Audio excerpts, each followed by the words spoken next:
Estamos con el contador Adrián Jagroski, que es titular de gerente, ¿no? Es el cargo exacto de Bahía Blanca SAPEM, Transporte SAPEM.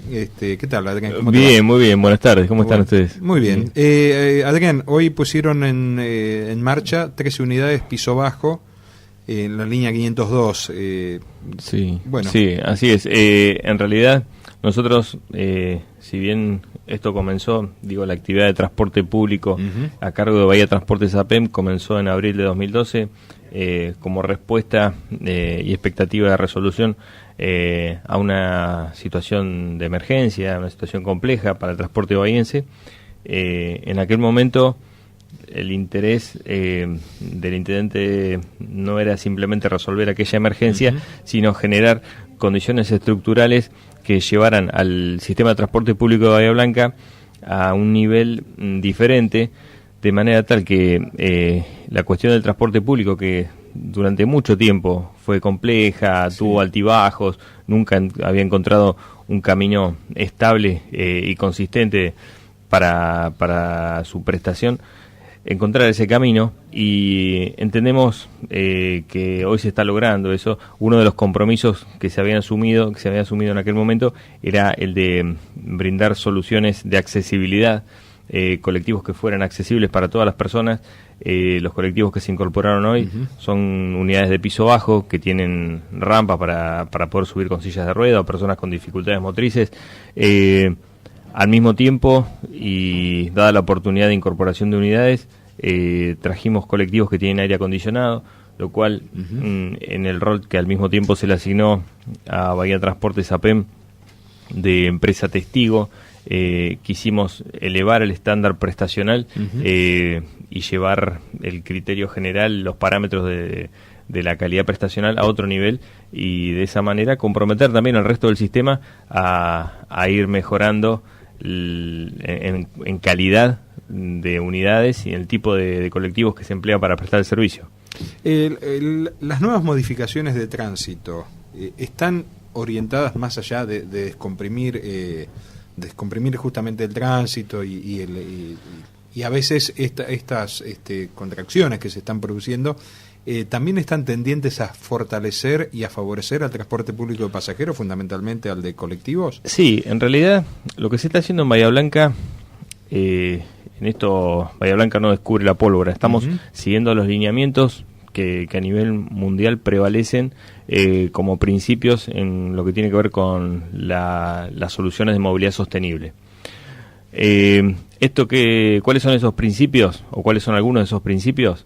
Darle privilegio a los medios masivos de transporte, desalentar la utilización de automotores particulares, no incrementar la oferta de vías de circulación y de estacionamiento, sino fortalecer políticas que de alguna manera abonen ese juego de incentivos y de desincentivos, es decir, favorecer el uso de los medios de transporte público, los masivos, y desalentar la utilización del automotor particular. Para eso, ¿qué se hace? Se mejora la calidad del servicio público, hay que mejorar también la infraestructura sobre la que ese servicio funciona, y hay que desalentar el uso de automotor particular. Quitar espacios de estacionamiento significa también darle prioridad al uso peatonal del espacio público y darle mejores vías de circulación al transporte público. Esto mejora simultáneamente la velocidad media, la fluidez de circulación de los vehículos de transporte público, y bueno, es la implementación de esos principios que conjugadamente nos pueden llevar a una realidad que no inmediatamente, pero sí a mediano y largo plazo hagan de Bahía Blanca una ciudad con una solución de movilidad sostenible, y a ver, ¿por qué uno lucha por una movilidad sostenible? Porque movilidad sostenible permite acompañar el crecimiento y el desarrollo de una ciudad. Las ciudades que no aborden la cuestión de la movilidad de aquí a algunos años se van a encontrar con un problema muy serio, como lo han encontrado las grandes capitales, que no tenían soluciones bien arbitradas, bien planificadas para esta cuestión, y se llega a niveles de congestionamiento que tornan crítica la vida en la ciudad e inclusive tienen externalidades negativas en lo económico, en lo social.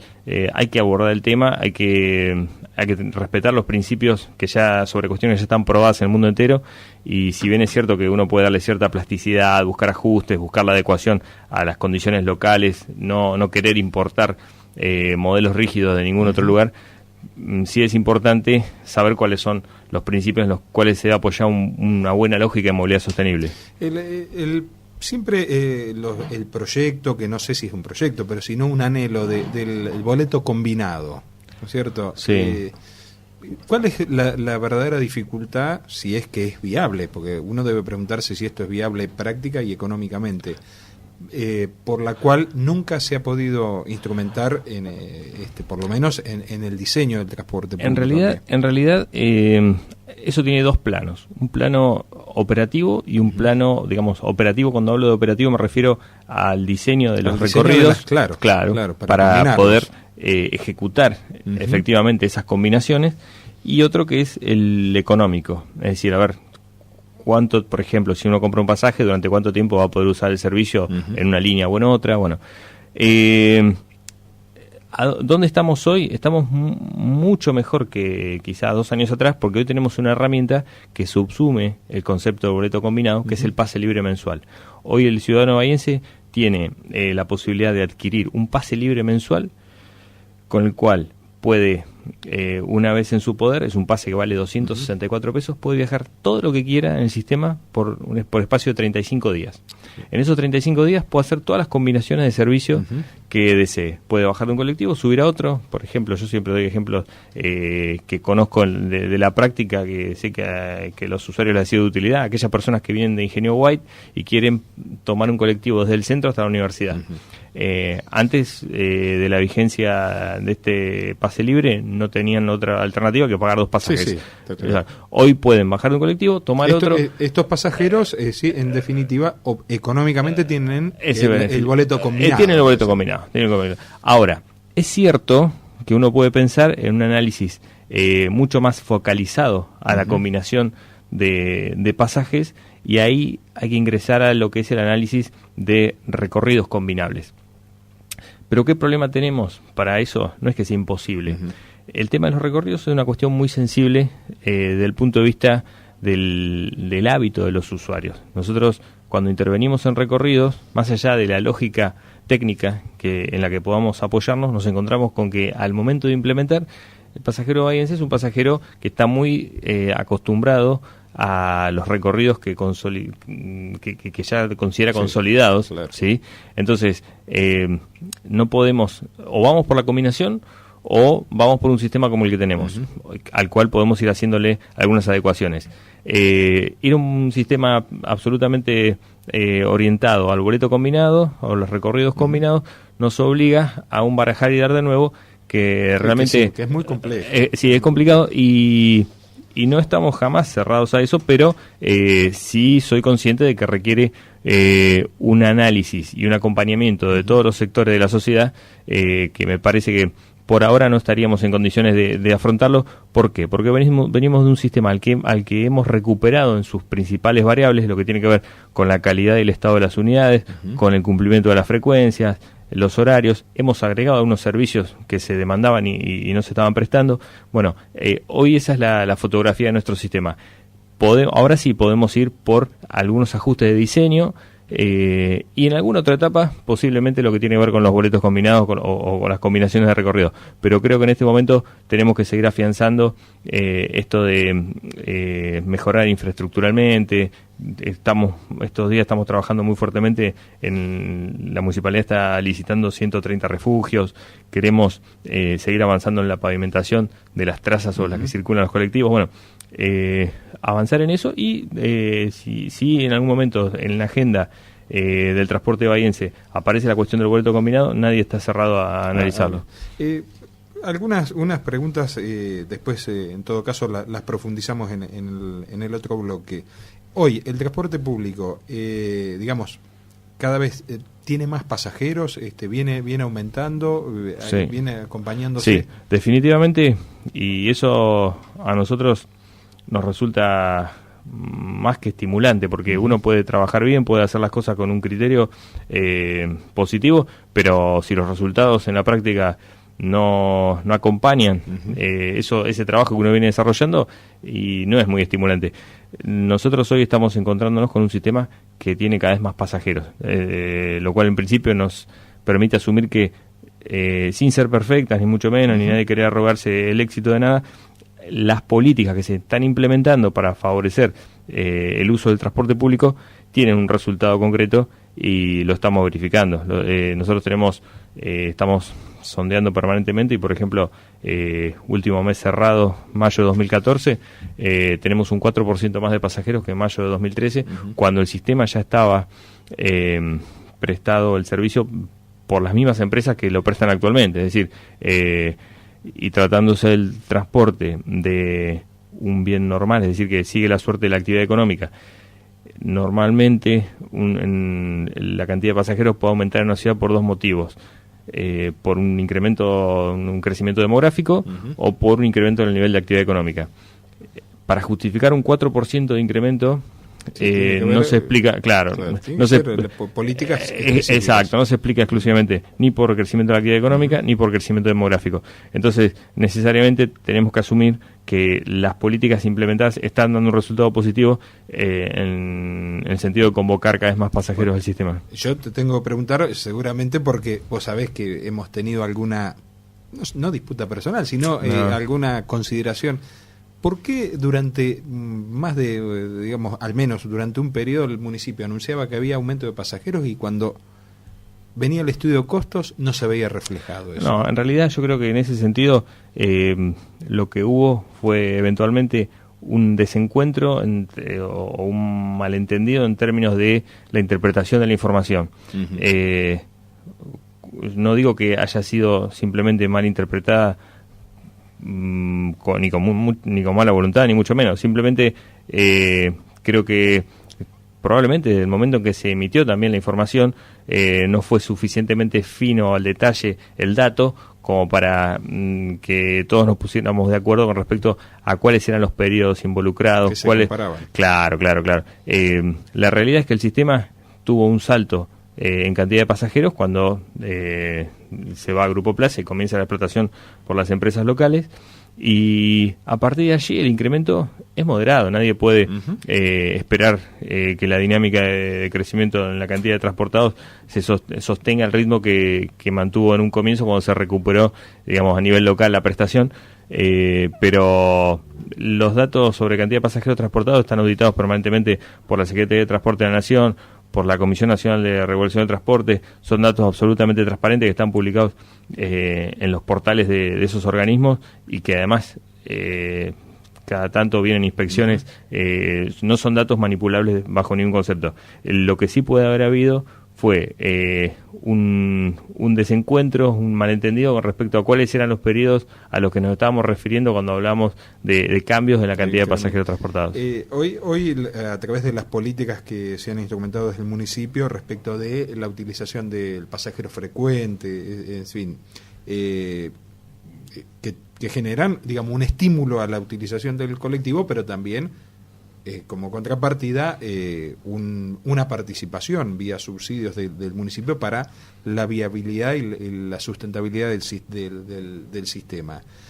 ¿Cómo ves vos la evolución en un contexto muy complejo de inflación, de costos crecientes, la viabilidad y la sustentabilidad de este modelo que ha adoptado el municipio a partir de la instrumentación del pasajero frecuente? Este modelo tiene un pilar que yo no sé si, para el bahiense que está con muchos temas en la cabeza permanentemente, y que la realidad es que uno se entera de las cuestiones cuando se tornan problemáticas en general. ¿Qué es lo que se convierte en noticia? O aquello que es muy bueno o aquello que es muy malo. Claro. Bueno, hay algo que puede haber pasado desapercibido, pero que para nosotros fue muy importante para darle sustentabilidad al sistema. En el mes de febrero de este año se creó un fondo de movilidad sostenible. Ese fondo de movilidad sostenible lo que hace o lo que permite es habilitar los recursos que genera el estacionamiento medido y pago para subsidiar a los usuarios del servicio de transporte público. ¿En qué lógica está afincado este mecanismo? En esta lógica que comentaba yo en un comienzo, una lógica de movilidad que tiene por objeto quitar incentivo para decirlo vulgarmente, complicar el uso del automotor particular, y en ese complicar podemos hablar de encarecer también el estacionamiento, y favorecer el uso del transporte público subsidiando el precio del pasaje. ¿Sí? Entonces, la sustentabilidad de este mecanismo que permite subsidiar el boleto a un pasajero habitual del sistema tiene raíz en esa lógica, ¿sí? En la medida en que podamos mantener una circulación de recursos desde el estacionamiento de medio de pago al pasajero de transporte público, nosotros vamos a seguir profundizando esto de mantener el reconocimiento de una tarifa justa que permita solventar todos los costos del sistema, para que el sistema no decaiga, porque claro, si el sistema decae se repite una experiencia. Claro, entramos en un círculo vicioso, que el servicio es malo, la tarifa es baja, pero no se puede subir la tarifa porque el servicio es malo, bueno, y de ahí nos salimos. Cada vez menos gente. Exacto, y como es malo, la gente busca alternativas. Sí. Bueno, si lo que hoy tenemos es la posibilidad de reconocer la tarifa real del sistema, la que permite que el sistema viva con buena salud, y al mismo tiempo obtener recursos genuinos para subsidiar al pasajero, de modo que ese costo íntegro no se traslade al bolsillo del pasajero. Hacerle un poco más barato un servicio que cuesta bastante más. ¿Cómo imaginás vos la evolución primero en esta complejidad que tenemos social respecto del tránsito, pero también en esta muy complicada situación económica que hace que los costos se incrementen y que sea tan difícil, ¿no es cierto?, la disputa por el tema de la tarifa, ¿no es cierto?, que es muy complicado, porque la realidad es que cuando viene una idea de un aumento de tarifa, es de difícil instrumentación. De hecho, bueno, la última tuvo que resolverse inclusive con un decreto del intendente. Sí. Bueno, yo creo que en este sentido hay conceptos que también, porque ya hemos probado que son axiológicamente imposibles de abandonar. Si queremos que Bahía Blanca tenga un buen sistema de transporte público, jamás podemos dejar de reconocer cuál es la tarifa de equilibrio o el ingreso de equilibrio del sistema, ¿sí? O sea, esto de jugar a que quiero un buen servicio de transporte público, pero dejo para el final el tema de la tarifa, no, esto como en todas las cosas de la vida. Si vos querés que el kiosquero o el almacenero te venda la leche a mitad de precio, y más tarde o más temprano no vas a tener leche. Entonces, reconocer el verdadero costo del servicio, dar un buen servicio y optimizar y usar tanto como resulte necesario, agudizar el ingenio para que los mecanismos, como esto que hablaba del Fondo de Movilidad Sostenible, que permiten morigerar la incidencia de los mayores costos sobre el bolsillo del pasajero, bueno, esos mecanismos optimizarlos. Y si tenemos un sistema de estacionamiento medio y pago que es generador de recursos para subsidiar el transporte público, pues entonces sigamos analizando dinámicamente cuáles son los ajustes que puede llegar a necesitar ese sistema, de manera que vaya equiparando lo necesario o se vaya actualizando como para que los recursos que genera sean suficientes para solventar el subsidio que es necesario afrontar en materia del precio del pasaje. Entonces, nunca perder de vista, por una parte, el respeto del valor real de la tarifa o el ingreso de equilibrio, y al mismo tiempo agudizar el ingenio para que todos los mecanismos disponibles para que el pasajero pague una tarifa más baja, un precio de pasaje más bajo, estén a punto, estén siempre actualizados. Temas prácticos para los oyentes. Si una persona quiere ser pasajero frecuente, ¿qué opciones tiene y cómo accede a ese beneficio? Bueno, en principio, cualquier persona que quiere ser pasajero frecuente, basta con que tenga su tarjeta personalizada y haga en espacio de 35 días 40 o más viajes, ¿sí? Esa persona ya ingresa a la categoría de pasajero frecuente. Bien. Automáticamente, a partir del día 36, o sea, pasaron 35 días, en esos 35 días hizo 40, 41 viajes, al día 36 esa persona paga menos. La tarjeta es personalizada. Sí, paga 3 pesos con 70 el pasaje, ¿sí? Contra los 5 pesos que abona un pasajero eventual, ¿sí? Si viaja más veces, si viaja 60 veces al mes, va a pagar 3 pesos con 50. Si viaja 80 o más veces, automáticamente va a pagar 3 pesos con 30. Si, por ejemplo, no quiere esperar los 35 días del conteo, del cómputo de sus viajes, y ya quiere viajar a 3 pesos con 30, 3 con 50, 3 con 70, puede cargar un abono, ¿sí? De, por ejemplo, 40 pasajes a 3 pesos con 70 cada uno de ellos. Si los usa bien y si no los pierde. Si no los usa, los pierde a los 35 días. Correcto. Tiene 35 días para usarlo. Si una persona sabe que va a viajar mucho, 80 o más veces al mes, inclusive puede llegar a hacer esto que hablamos de las combinaciones, puede tener situaciones de tener que viajar en colectivos y distancia de diferente sección. Bueno, si va a viajar 80 o más veces, bueno, lo que le conviene directamente es comprarse un pase libre mensual y usar irrestrictamente el servicio. Y con esto, no voy a hacer propaganda del servicio, pero es obvio, aquella persona que tiene que optar entre una moto, pagar el seguro, todos los riesgos que implica, pensar dónde la deja, bueno, con 264 pesos por mes resuelve plenamente lo que tiene que ver con su situación de transporte.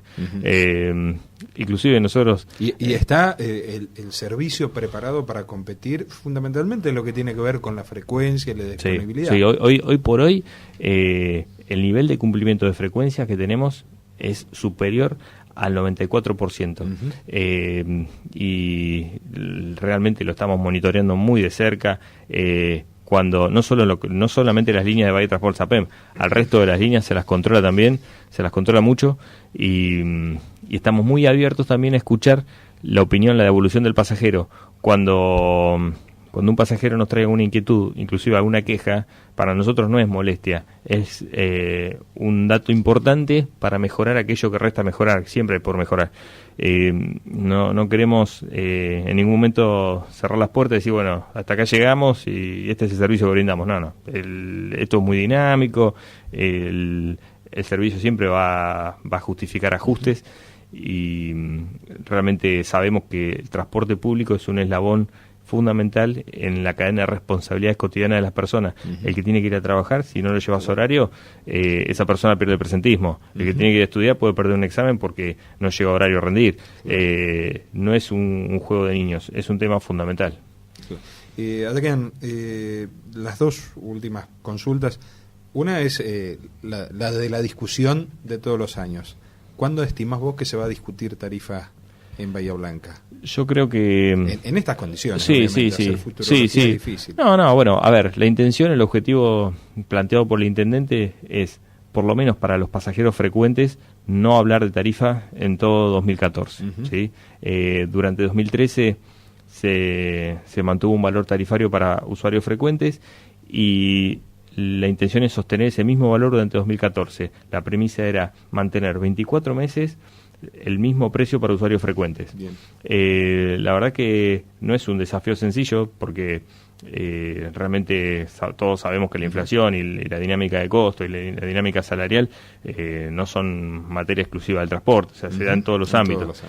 Lo que sí es cierto es que cuando uno, como política de Estado, adopta un criterio de promoción del servicio de transporte público, de consolidación, y el objetivo es recuperar pasajeros, porque no estamos buscando un resultado inmediato, sino que estamos apostando al mediano y largo plazo, vale la pena hacer los esfuerzos que sean necesarios como para no abandonar ese objetivo.